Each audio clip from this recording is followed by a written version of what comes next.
ॐ निधाय हृदि विश्वेशं विधाय गुरुवन्दनं बालानां सुखबोधाय क्रियते तर्कसङ्ग्रहः। शङ्करं शङ्कराचार्यं केशवं बादरायणं सूत्रभाष्यकृतौ वन्दे भगवन्तौ पुनः पुनः। ईश्वरो गुरुरात्मेति मूर्तिभेदविभागिने व्योमवद्व्याप्तदेहाय दक्षिणामूर्तये नमः। ओम शांति शांति शांति।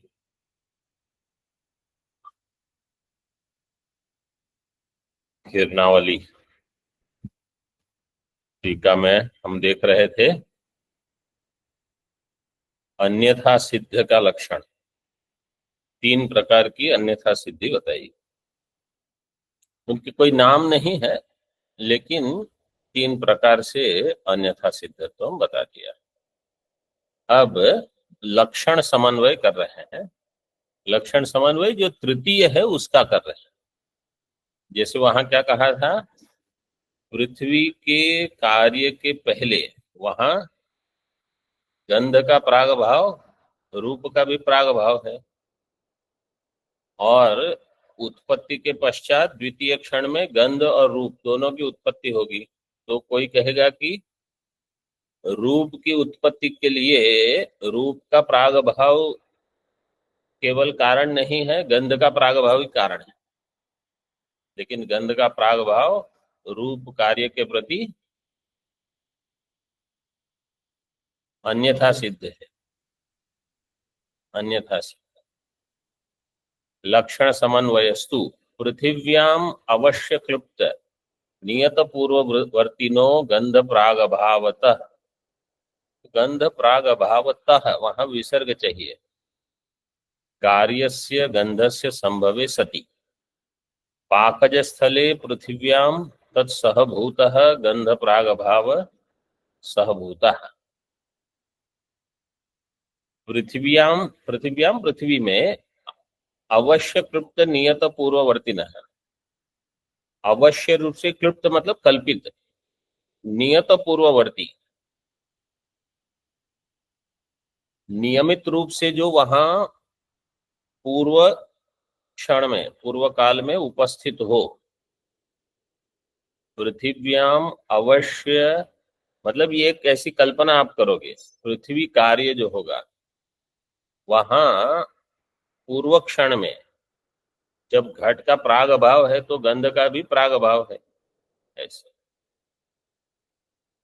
अवश्य क्लुप्त नियत पूर्ववर्तिनो गंध प्राग भावतः कार्यस्य गंधस्य संभवी सति।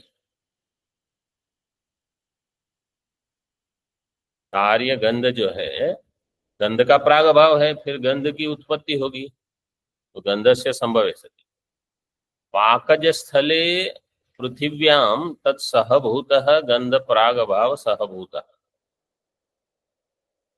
गंध प्राग भाव सहभूतः कौन होगा? रूप प्राग भाव। गंध प्राग भाव के साथ रूप का भी प्राग भाव। ऐसे मतलब वहां जो शब्द नहीं दिया है उसका आप अन्वय आगे जो दिया है ना, रूप प्राग भावो अन्यथा सिद्ध इति, उसके साथ अन्वय करना है। अन्यत्र अपाकज स्थले जलादौच, और वहां वो कैसा है? असहभूत है। रूप का प्राग भाव जल में रूप के प्राग भाव के साथ गंध का प्राग भाव नहीं है, और पृथ्वी में गंध के प्राग भाव के साथ जल का प्राग भाव है, और गंध के प्राग भाव के साथ रूप का प्राग भाव है।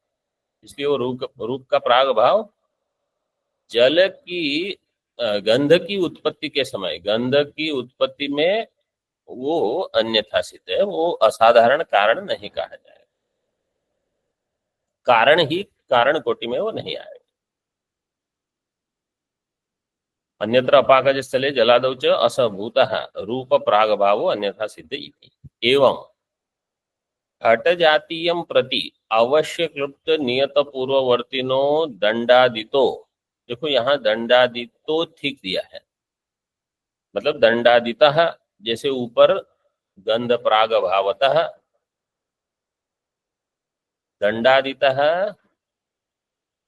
घट कार्य संभवे दंड सहभूतः कश्चिद रासभादि घट जातीयम प्रति।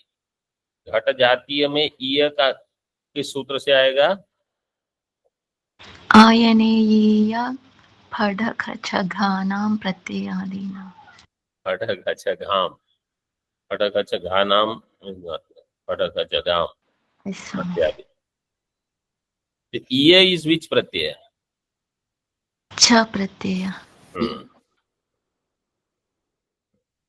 अवश्य कृत घट जातीयम प्रति अवश्य कृत नियत पूर्ववर्ती दंड। घट जाति की कोई भी घटत्व वान घट की उत्पत्ति के लिए दंडादि की आवश्यकता है। दंडादि तो घट कार्य संभवे, दंडादितः, दंडादि से पंचमी है, दंडादितः घट कार्य संभवे, तो दंड सहभूत क्या होगा? दंडत्व, दंड रूप, ये तो दंड सहभूत कश्चित। अच्छा यहाँ दूसरे दिया रासव आदि, दंड के वहां रासव भी होगा, तो रासव आदि जो है अन्य घटे असहभूत है। किसी घट के लिए वहां रासव है, किसी अन्य घट की उत्पत्ति में रासव नहीं है, तो भी हो जाएगा। अन्य घटे असहभूतो अतएव घट जातीयम प्रति अन्यथा सिद्ध। अन्यथा सिद्ध कहा रासव। हाँ, वस्तुतस्तु। अब यहाँ थोड़ा सबके पाठ में कुछ वो है ना। हाँ, लघु पहला शब्द है लघु। लघु नियत पूर्ववर्ती न एव कार्य संभवे। संशोधन कर लीजिए सब। लघु नियत पूर्ववर्ती न एव कार्य संभवे तद भिन्नम अन्यथा सिद्धम इति एकमेव लक्षणम। बोले एक ही लक्षण में हम तीनों को अन्यथा सिद्ध को बता देंगे। जो लघु नियत पूर्ववर्ती हो कार्य की उत्पत्ति के लिए, जिससे कम से कम चीज में जो कार्य उत्पन्न हो जाए, बोले वो ठीक है, बाकी सब अन्यथा सिद्ध है। जैसे मैंने बहुत समय मतलब इस पर ध्यान दिया है, कोई कोई जो रसोई में पहुंचते हैं ना भोजन कुछ बनाने के लिए, तो 3 आइटम बनानी होगी तो 25 बर्तन लगाते हैं, ये चाहिए वो चाहिए सब लगाते हैं। और कोई 3 आइटम बनानी है तो 4 बर्तन में 3 आइटम वो बना देंगे, और किचन साफ ही रहेगा लगभग, और बाकी कोई होगा वो पूरा भरा रहेगा। ऐसा लगेगा कि अभी मतलब साफ सफाई वाले को बुलाना पड़ेगा। तो ये बाकी सब अन्यथा सिद्ध है, मतलब तो केवल 3-4 में काम हो जाएगा, तो बाकी सब की क्या आवश्यकता है। जैसे महात्मा लोग कपड़े कैसे पहनते हैं, आज जो पहने वो धोने को डाल दिए रात सुबह, कल दूसरे पहनो, फिर परसों वही पहले दिन वाले, तो 2 जोड़ी में काम चल जाएगा। और चप्पल एक ही रहेगी चाहिए, दो की भी आवश्यकता नहीं, 2 में तो।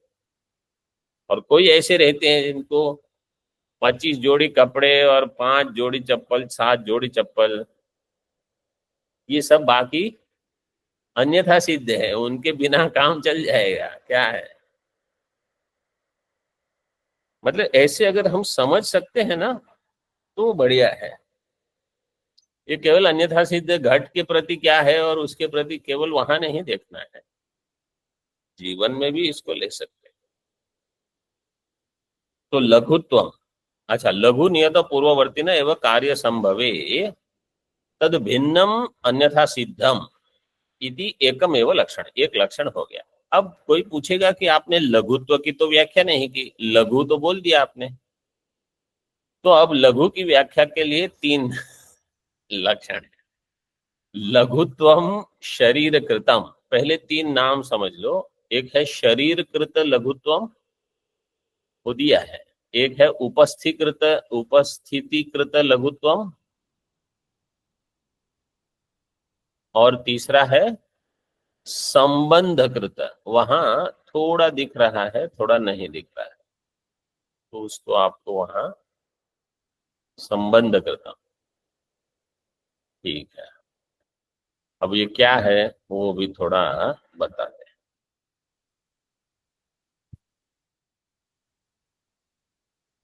लघुत्वम शरीर कृतम अनेक द्रव्य समवेतत्व अपेक्षया महत्वे, ये पहला हो गया शरीर कृत लघुत्व। उपस्थिति कृतम गंधम प्रति रूप प्राग भाव अपेक्षया गंध प्राग भावे, जो जो आपको संशोधन करना है वो कर लो।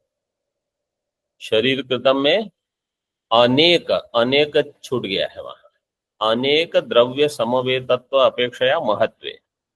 उपस्थिति कृतम गंध प्रति रूप प्राग भाव अपेक्षया गंध प्राग भावी। संबंध कृतम दंडत्व दंड रूपादि अपेक्षया दंडादौ, ठीक है। शरीर कृत लाघव, लघु का धर्म होगा लाघव, लाघव धर्म क्या होगा, ऐसे समझने के लिए पहले समझ लो। कोई चीज आप 2 वाक्य में बता सकते हो, उसी को बताने के लिए आपको अगर 20-25 वाक्य 35 वाक्य लगाने पड़े तो क्या है वो गौरव दोष है, वो शरीर कृत गौरव। मतलब इतनी सारी बताने की कोई आवश्यकता नहीं, केवल संक्षेप में बताओ। तो जहां ये गौरव होता है मतलब आपकी बुद्धि ने अभी ये शास्त्र के साथ जोड़ा नहीं है कि यहाँ गौरव दोष है, इसकी आवश्यकता ही नहीं।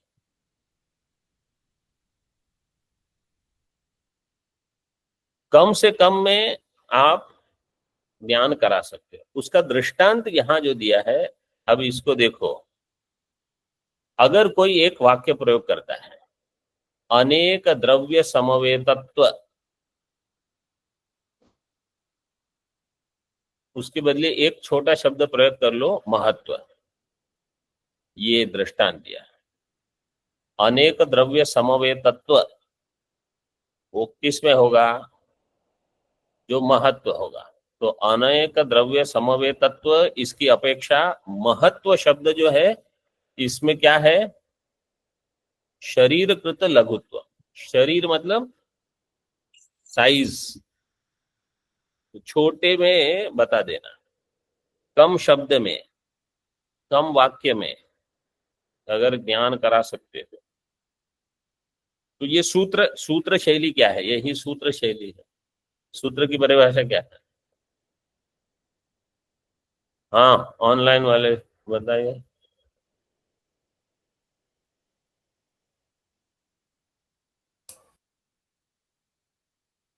सारवत अस्तोभम। हाँ, ऑनलाइन कोई बोल रहा है श्लोक? सूत्र पढ़ने वाले तो बहुत हैं। अल्पाक्षरम संदिग्धम आरवत विश्वतोमुखम अस्तोभम अनवद्यम च सूत्रम सूत्रविदो विदुः।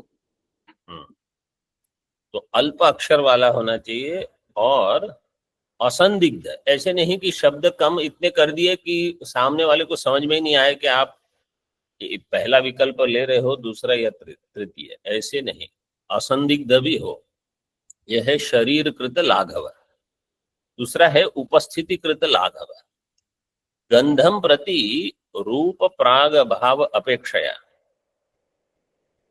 गंध कार्य की उत्पत्ति में कारण क्या होगा, तो सबसे पहले बुद्धि में क्या उपस्थित होगा, गंध प्राग भाव।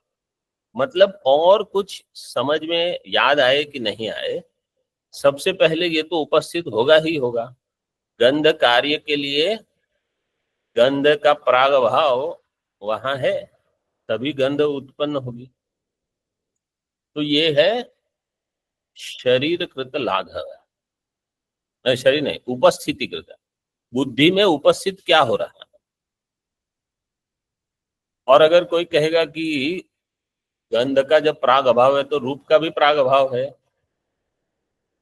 तो रूप क्यों भी हमको लेना चाहिए, तो ले सकते हो अगर वो वास्तव में है, लेकिन वो उपस्थित नहीं होता, वो तो आपको उसकी उपस्थिति के लिए प्रयत्न करना पड़ेगा। उपस्थितिकृत लाघव ये है कि जो आपकी बुद्धि में सहज आ जाए। तो कोई जब कहता है कि राम, तो उपस्थितिकृत लाघव से वहां किसको लोगे आप, या तो लक्ष्मण जी को लोगे या सीता जी को लोगे। तो उस समय आप कहोगी राम के साथ युधिष्ठिर है, तो वो सीधे संबंध है ही नहीं। अगर वहां आवश्यक है और बुद्धि में उपस्थित करवाना पड़ता है तो बात अलग है। तो उपस्थितिकृत लाघव जो जिसके साथ हमेशा जिसका सहचार है अथवा जो सहज बुद्धि में उपस्थित होता है उसको लेना है। तो जहां यहां दृष्टांत दिया गंधम प्रति रूप प्राग भाव अपेक्षया गंध प्राग भावे, गंध प्राग भावे उपस्थिति कृतम लघुत्वम। गंध के प्राग भाव में सहज उपस्थिति है, रूप प्राग भाव तो सोचना पड़ेगा आपको वहां। ये दूसरा हो गया। तीसरा संबंध कृतम,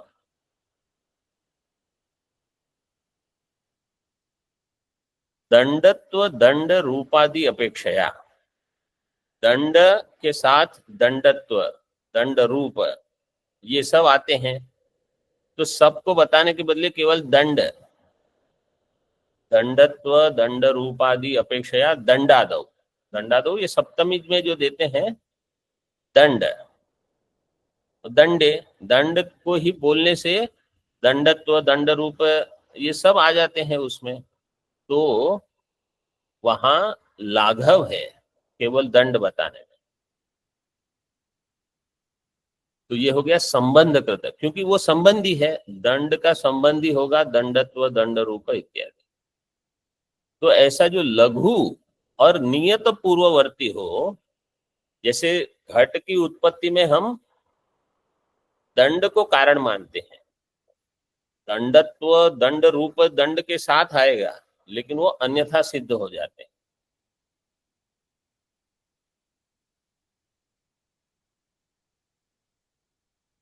इति एतावेव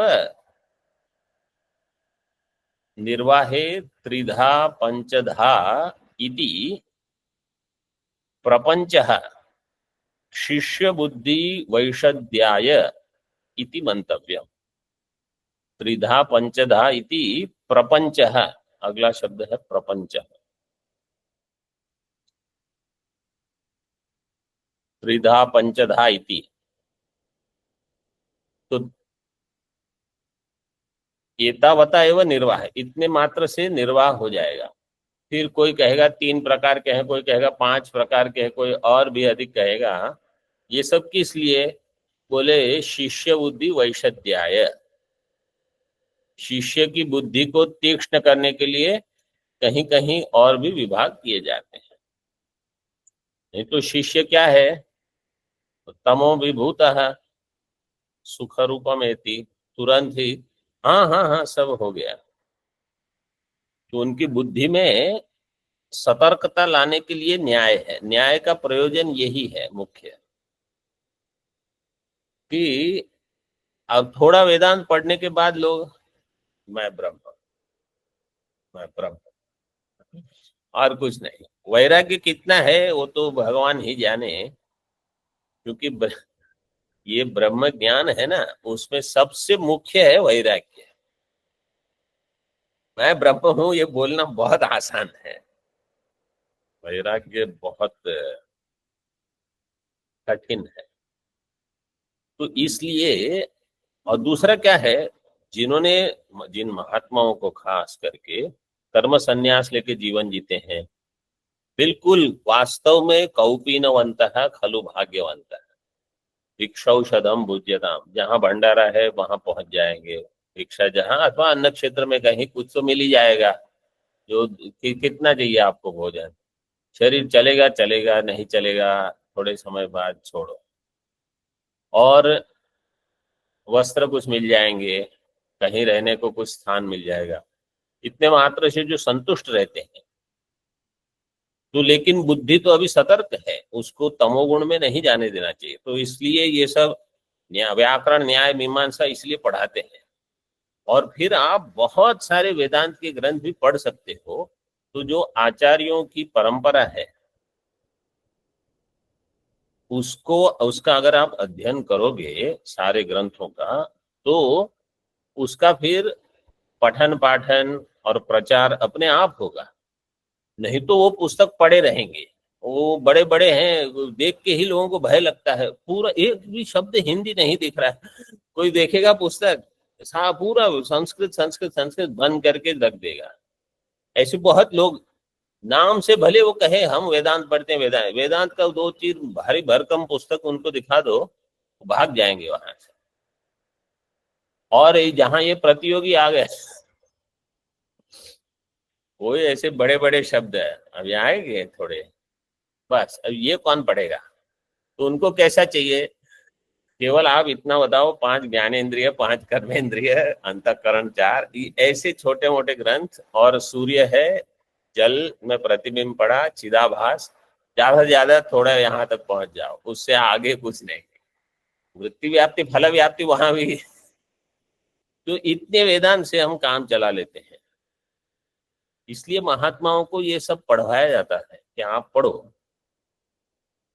भगवान भाष्यकार का प्रसिद्ध श्लोक है, आप लोगों ने सुना ही होगा। यैरि में, हमारे यहाँ तो रोज पढ़ते हैं, यैरि में गुरु भी पूर्वम पद वाक्य प्रमाणतः व्याख्याता सर्व वेदांता तान नित्यम प्रणतोस्म्यहम।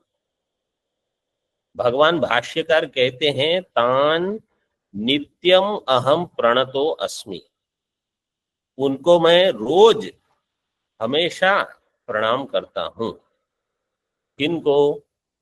जिन्होंने वेदांत की व्याख्या की है, जो हमारे गुरुजन, मतलब भगवान से, भाष्यकार से पूर्व में जो उपस्थित थे सारे, गुरु भी बहुवचन में दिया है।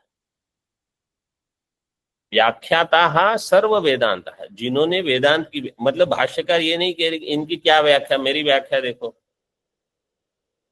जिन्होंने वेदांत की व्याख्या की है सभी गुरुजन। और व्याख्या कैसे की है?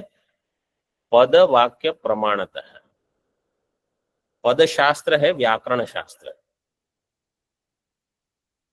वाक्य शास्त्र है मीमांसा, और प्रमाण है न्याय। तो व्याकरण न्याय मीमांसा, ये 3 पढ़ के जो आचार्यों ने वेदांत की व्याख्या की है उनको मैं हमेशा नमस्कार करता हूं। मतलब भाष्यकार ये अपेक्षा करते हैं कि वेदांत के जो विद्यार्थी रहेंगे वो इसी परंपरा में रहेंगे, तो पद वाक्य प्रमाणज्ञ होंगे। तो इसलिए ये शिष्य बुद्धि इसी के लिए है। नहीं तो क्या, थोड़ा अधिक सो लेंगे, थोड़ा और गूगल में कुछ करेंगे, यूट्यूब में कुछ करेंगे, बस इनको उनको आगे देखिए। कार्यम प्राग भाव प्रतियोगी,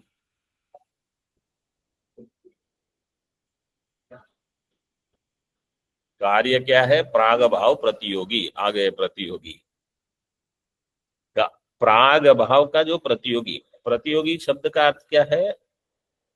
जिसका प्राग भाव होगा वह, वो हो गया प्रतियोगी। यस्य अभाव स प्रतियोगी, जिसका अभाव है वो है प्रतियोगी। तो कार्य क्या है? प्राग अभाव का प्रतियोगी, मतलब घट। घट अगर कार्य है तो प्राग अभाव का प्रतियोगी कौन होगा? घट कार्य घट। प्राग अभाव का प्रतियोगी होगा घट। घट कार्य है तो प्राग अभाव का प्रतियोगी कौन होगा? घट। ऐसा। ठीक है। मूले कार्यम इति प्रागभाव प्रतियोगित्वम लक्षणम। प्रागभाव प्रतियोगित्वम ये हो गया लक्षण। कार्यस्य उत्पत्ति पूर्वम इह घटो भविष्यति इति प्रतीतिर भवति। कार्य की उत्पत्ति के पहले यहाँ घट की उत्पत्ति होगी, घटो भविष्यति, ये जो प्रतीति उसको कहा जाएगा प्रागभाव। तद विषयो भूत तद विषयी भूतो तद विषयी भूतो यो अभाव।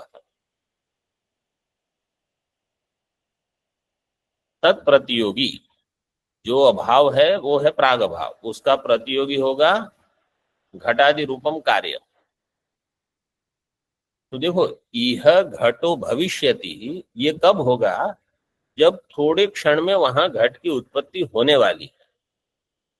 यहाँ कुछ न मिट्टी है, न चक्र है, न कुलाल है, कुछ नहीं है, और आप कहोगे कि यह घटो भविष्यति, वहां घट का प्राग भाव नहीं मानते, वहां घट का अत्यंत भाव मानते हैं कि यहाँ घट नहीं है और कोई संभावना नहीं है अभी। ऐसे तो जहां यह घटो भविष्यति उसको ही प्राग भाव माना है।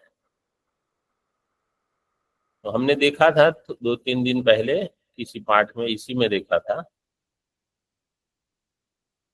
संसर्ग भाव कितने हैं? 3 कौन से? प्राग भाव प्रध्वंसा भाव अत्यंता भाव। तो प्राचीन नैयायिक मत में एक स्थल में एक से अनेक संसर्गा भाव नहीं हो सकते। ये अद्वैत सिद्धि में आया था शायद, अद्वैत सिद्धि में। वेदांत परिभाषा, मतलब वही अद्वैत सिद्धि वाला ही वहां लगा रहे थे। तो जब प्राग भाव मानते हैं तो अत्यंत भाव नहीं मानेंगे। ऐसा लक्षणे प्राक पद अनुपादाने, अगर प्राक पद नहीं दोगे तो क्या होगा? अन्योन्या भाव प्रतियोगित्वस्य सर्वत्र सत्वात् नित्यानामपि कार्यत्व आपत्ति ही स्यात्। अगर प्राग भाव नहीं दोगे, केवल अभाव प्रतियोगित्व दोगे, तो अन्योन्या भाव तो सभी जगह उपलब्ध हो जाएगा क्योंकि नित्य है। अन्योन्या भाव प्रतियोगित्वस्य सर्वत्र सत्वात्, क्योंकि एक घट का अन्योन्य भाव सभी जगह रहेगा, सभी में वो अन्योन्य भाव है इस घट को छोड़कर, बस। तो नित्य पदार्थ जो है, नित्यानाम अपनी कार्यत्व आपत्ति, क्योंकि आपने कहा कार्यम अभाव प्रतियोगित्वम, अगर केवल इतना कहोगे तो नित्य पदार्थ है वो भी कार्य हो जाएंगे। क्यों? क्योंकि वो भी अन्योन्या भाव के प्रतियोगी तो है, प्राग भाव के प्रतियोगी नहीं है। लेकिन जो नित्य है वो अन्योन्या भाव के प्रतियोगी है। समझो नित्य आकाश है और नित्य दिक है, तो इन दोनों के बीच में अन्योन्या भाव तो है। तद वारणाय प्राक अभाव इति, उसकी व्यावृत्ति करने के लिए प्राक शब्द दे दिया। और असंभव वारणाय प्रतियोगी, केवल प्राग भाव दोगे, कार्यम प्राग भाव, तो लक्षण असंभव हो जाएगा। कार्य क्या है? प्राग भाव, मतलब प्राग भाव जो है उसकी उत्पत्ति नहीं होती, कार्य की उत्पत्ति होती है। कार्य की उत्पत्ति होती है, प्राग भाव की उत्पत्ति नहीं होती। प्राग भाव अनादि है। तो आप कहोगे कार्यम प्राग भाव, तो उसमें कुछ जाएगा ही नहीं, वो लक्षण में कुछ नहीं होगा, तो असंभव हो जाएगा। भाव कार्य त्रिविधम कारणम अपेक्षितम, भाव कार्य में 3 कारण दिए हैं। अभाव कार्य तो एकम निमित्त कारणम इति बोध्य। भाव रूप कार्य के लिए 3 कारण और अभाव रूप कार्य के लिए एक ही निमित्त कारणम इति बोध्य। ओम पूर्णमदः पूर्णमिदं पूर्णात् पूर्णमुदच्यते पूर्णस्य पूर्णमादाय पूर्णमेवावशिष्यते। ओम शांति शांति शांति। शंकरं शंकराचार्यं केशवं बादरायणं सूत्रभाष्यकृतौ वन्दे भगवन्तौ पुनः पुनः। ईश्वरो गुरुरात्मेति मूर्तिभेदविभागिने व्योमवद्व्याप्तदेहाय दक्षिणामूर्तये नमः। ओम शांति शांति शांति।